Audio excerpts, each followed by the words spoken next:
Subscribe कीजिए हरिदा नरसिंह गुरु channel को और पास में जो बेल आइकन है उसके ऑल नोटिफिकेशन को प्रेस कर दीजिए ताकि आने वाली मेडिकल वीडियो सबसे पहले आप तक पहुंच सके। Hello viewers, welcome back to my YouTube channel. मैं हूं आपका दोस्त हरि नागर और आज के वीडियो में मैं लेकर आया हूं आपके लिए इमेज बेस्ड क्वेश्चन जो कि आने वाले एम्स नॉर्सेट एग्ज़ाम के लिए बहुत ही इम्पोर्टेंट होने वाले हैं। तो इस वीडियो को शुरू से लेकर अंत तक ज़रूर देखें और जो भी दोस्त इस वीडियो को देख रहे हैं अब इसे लाइक कर दीजिए, क्योंकि मैं आपके लिए इस प्रकार के नॉलेजेबल एवं इंटरेस्टिंग वीडियो लाता रहता हूं। So friends, let we start our today video.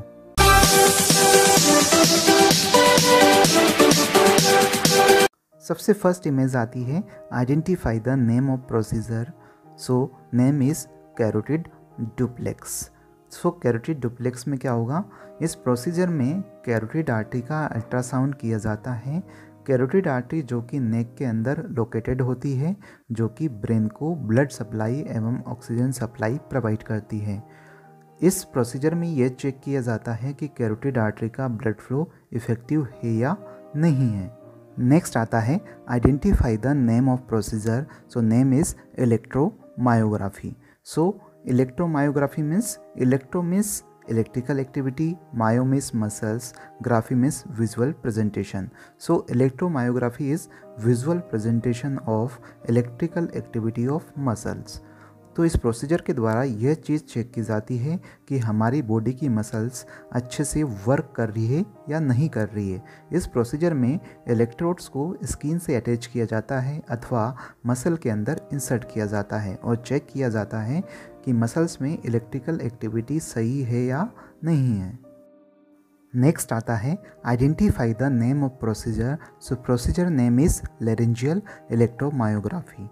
सो ये भी बिल्कुल इलेक्ट्रोमायोग्राफी की तरह ही होता है, लेकिन इस प्रोसीजर में क्या होगा, इस प्रोसीजर में लैरिंक्स की मसल एवं नर्व को असेस किया जाता है कि जो नर्व है, जो मसल्स है, वो अच्छे से फंक्शन कर रही है या नहीं कर रही है, क्योंकि जो लैरिंक्स होता है उसी से वॉइस का प्रोडक्शन होता है।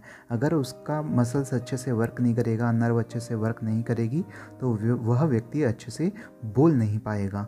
नेक्स्ट आता है name of the device which is apply to the patient. So name of the device is AED, that means automated external defibrillator. इस प्रकार का डिफिब्रिलेटर जो कि बाहर की तरफ अप्लाई किया जाता है और ऑटोमेटिक होता है।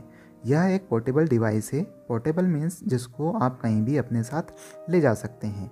और ये AED जो हार्ट की जो लाइफ थ्रेटनिंग एक्टिविटीज़ होती है या कार्डियक डिसरिथमियाज होता है उसको डिटेक्ट करता है, जैसे कि pulseless ventricular tachycardia, ventricular fibrillation, और साथ ही साथ क्या करेगा, एक्टिविटी को ट्रीट करने के लिए आवश्यकता अनुसार डिफिब्रिलेशन भी करता है। नेक्स्ट आता है this procedure is known as. So the name of procedure is electroencephalography. Electro means electrical activity, encephalo means brain, graphy means visual presentation. So it is use to check the electrical activity of the brain, यानी कि जो brain की जो electrical activity होती है उसको check करने के ये काम आता है।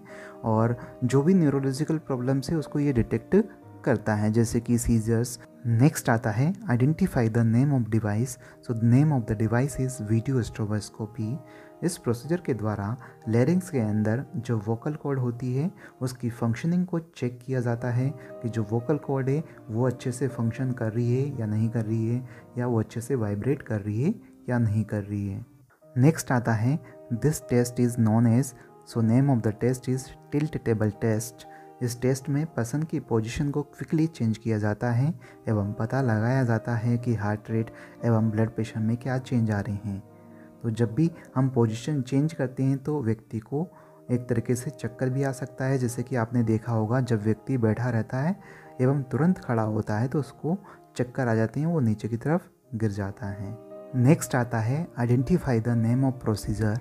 सो procedure name is abdominal paracentesis. सो इस प्रोसीजर में निडल को पेरिटोनियल कैविटी में इंसर्ट किया जाता है और असाइटिक फ्लूइड को रिमूव किया जाता है। तो असाइटिक फ्लूइड को रिमूव करने के एक तरीके से दो इंडिकेशन होते हैं। एक तो होता है अगर ज़्यादा फ्लूइड जमा हो गया तो उसको बाहर की तरफ निकालने के लिए, और दूसरा होता है डायग्नोस्टिक पर्पस यानी कि इन्वेस्टिगेशन यानी कि जांच करने के लिए। नेक्स्ट आता है identify the diagnostic procedure. So diagnostic procedure name is SPECT यानी कि single photon imaging computed tomography. तो जो यह एक प्रकार का क्या होता है, इमेजिंग टेस्ट होता है, जैसे कि सीटी स्कैन हो गया, एमआरआई हो गया, तो उसी की तरह होता है। लेकिन इसमें सबसे बड़ा जो मेजर बेनिफिट है वो क्या है, इस प्रोसीजर के द्वारा टिश्यू और ऑर्गन के मेटाबॉलिज्म एवं ब्लड फ्लो को चेक किया जाता है। जैसे कि किस किस कंडीशन में चेक कर सकते हैं, जैसे कि सीजर, किसी को स्ट्रोक हो गया यानी कि ब्रेन अटैक या ब्रेन हेमरेज, या स्पाइन के अंदर ट्यूमर हो गया, तो उसमें ये डायग्नोस्टिक प्रोसीजर यूज़ कर सकते हैं। नेक्स्ट आता है identify the name of procedure. So procedure name is magnetoencephalography. तो इस कंडीशन में क्या करते हैं, यह ब्रेन की एक्टिविटी की मैपिंग करता है, यानी कि जो ब्रेन के फंक्शन है या डिसफंक्शन है उसको यह कम्प्लीटली समझता है। तो इस प्रोसीजर में ब्रेन के द्वारा जो भी प्रोड्यूस इलेक्ट्रिकल एक्टिविटीज़ हैं उसके मैग्नेटिक फील्ड को रिकॉर्ड करता है। यानी कि जैसे कि फॉर एग्जांपल सीजर, तो सीजर में ये आइडेंटिफाई किया जाता है कि उसका पिन पॉइंट सोर्स क्या है, कहाँ से इलेक्ट्रिकल एक्टिविटी ज़्यादा हो रही है। जहाँ पर ज़्यादा होगी तो वहाँ मैग्नेटिक फील्ड भी ज़्यादा होता है, तो वही उसका सोर्स पॉइंट होता है इलेक्ट्रिकल एक्टिविटी बढ़ने का। नेक्स्ट आता है identify the name of procedure. So procedure name is evoked potential test.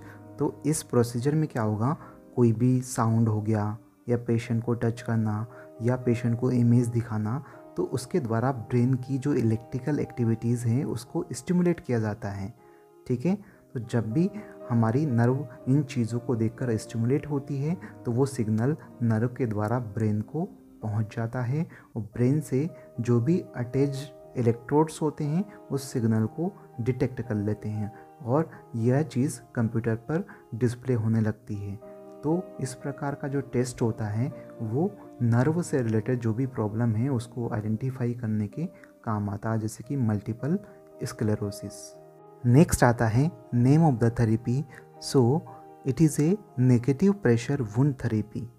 सो इस प्रोसीजर के द्वारा वुंड के अंदर जितना भी फ्लूइड जमा है या पस जमा है उसको बाहर की तरफ निकाल दिया जाता है या इस मशीन के द्वारा खींच लिया जाता है, ताकि वुंड जल्दी से ठीक हो जाए या हील हो जाए। नेक्स्ट आता है this procedure will represent. So this procedure name is ABG analysis यानी कि आर्टेरियल ब्लड गैस एनालिसिस।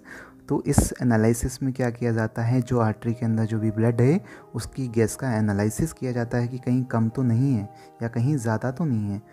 तो इस प्रोसीजर में क्या करेंगे, यह pH यानी कि एसिडिटी या जो कार्बन डाइऑक्साइड है या ऑक्सीजन है उसके लेवल को चेक करता है। नेक्स्ट आता है this monitoring device is known as. So name of the monitoring device is event recorder. तो इवेंट रिकॉर्डर क्या है, एक पोर्टेबल डिवाइस है जो कि क्या करता है, जब भी पेशेंट के अंदर हार्ट से रिलेटेड सिम्टम्स आते हैं या कार्डियक डिसरिथमिया होता है तो ये क्या करता है, उस टाइम पे हार्ट की जो इलेक्ट्रिकल एक्टिविटीज़ है उसको यह रिकॉर्ड कर लेता है। नेक्स्ट आता है identify the name of procedure. So procedure name is lumbar puncture. Lumbar puncture यानी कि लंबर रीजन में पंक्चर करना। तो इस प्रोसीजर में क्या होगा, लंबर रीजन में निडल को इंसर्ट किया जाता है और सेरेब्रो स्पाइनल फ्लूइड को विड्रॉ किया जाता है, ताकि हम चेक कर सकें इसमें में किस प्रकार की अबनॉर्मलिटी तो नहीं है या कोई इन्फेक्शन तो नहीं है। तो ये मोस्टली जो न्यूरोलॉजिकल कंडीशंस होती हैं उनको चेक करने के काम आता है। नेक्स्ट आता है name of the manure. So name of the manure is Heimlich और एब्डोमिनल थर्स्ट मैन्यूअर। यह मैन्यूअर एयरवे में मौजूद फॉरेन ऑब्जेक्ट को बाहर की तरफ निकालने का काम करता है। इस प्रोसीजर में क्या होगा, हम पेशेंट के पीछे खड़े हो जाएंगे और दोनों हाथ क्या करेंगे, कहाँ पर बांधेंगे, डायफ्राम के यहाँ पर, और डायफ्राम के यहाँ पर बांधने के बाद में दोनों हाथों को ऊपर की तरफ खींचेंगे, यानी कि डायफ्राम को ऊपर की तरफ खींचेंगे, जिससे क्या होगा, जो एयर होगी बाहर की तरफ एक्सपेल होगी, तो उसके साथ साथ क्या होगा, फॉरेन ऑब्जेक्ट भी बाहर की तरफ आ सकता है। नेक्स्ट आता है name of the manure. So name of the manure is head tilt chin lift manure. तो इसमें क्या करते हैं, हेड को टिल्ट यानी कि थोड़ा सा घुमाते हैं और चिन को थोड़ा सा ऊपर की तरफ लिफ्ट करते हैं। तो इस प्रकार का जो मैन्यूअर है अनकॉन्शियस पेशेंट में करते हैं, क्योंकि अनकॉन्शियस पेशेंट में एयरवे पेटेंट नहीं रह पाता है। तो एयरवे को पेटेंट करने के लिए हेड टिल्ट चिन लिफ्ट मैन्यूअर यूज़ किया जाता है, लेकिन स्पाइनल कॉर्ड इंजरी वाले पेशेंट में इस प्रकार का मैन्यूअर नहीं यूज़ करना है। नेक्स्ट आता है name of the manure. So name of the manure is जो थर्स्ट मैन्यूअर। तो इस प्रकार का जो मैन्यूअर है वो भी अनकॉन्शियस पेशेंट में करेंगे और जिसको स्पेशली स्पाइनल कॉर्ड इंजरी हुई है, तो इसमें जो थर्स्ट मैन्यूअर यूज़ किया जाता है। इस प्रोसीजर में एयरवे को पेटेंट रखने के लिए इंडेक्स एवं मिडल फिंगर के द्वारा लोअर जो को पीछे की तरफ पुश किया जाता है एवं थंब के द्वारा चिन को नीचे की तरफ धकेला जाता है या उसको ओपन किया जाता है।